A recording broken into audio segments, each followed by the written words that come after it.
Good day everyone! It's me again, SPM Channel.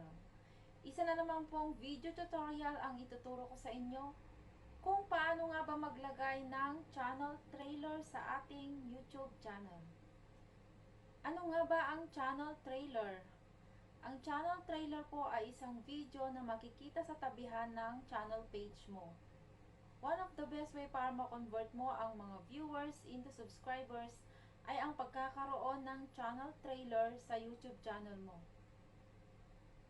Sa pamamagitan po nito ay magkakaroon agad ng idea ang mga viewers kung ano nga ba ang ino-offer mo sa channel mo. So guys, hindi ko na siya patatagalin. Punta na tayo sa cellphone ko. So, punta kayo sa Chrome nyo or kahit anong browser na gamit nyo. I-search natin dito sa search box ang youtube.com.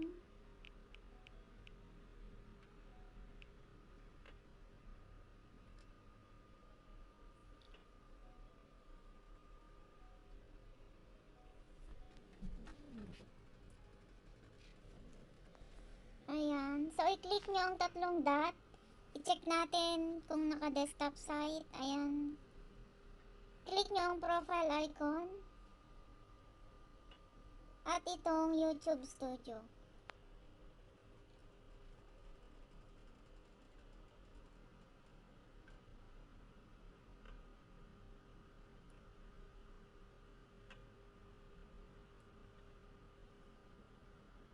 Hanapin natin dito sa gilid, guys, yung customization. Ito. So, ito guys, maglalagay na ako ng channel trailer. I-click nyo lang itong add. Mamimili ako dito ng video ko na ilalagay ko sa aking channel trailer. So, ito na lang guys. At itong feature video for returning subscribers. Click nyo itong add. Pili ako dito ng video ko ulit. Ito na lang guys. Ayan. After ay i-click nyo ang publish. Go to channel. So, ito na siya guys, yung aking channel trailer. So ayan guys, ganyan lang po kadali maglagay ng channel trailer.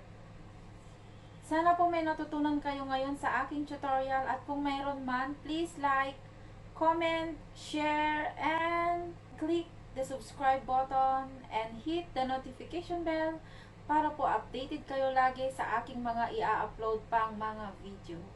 Thank you for watching!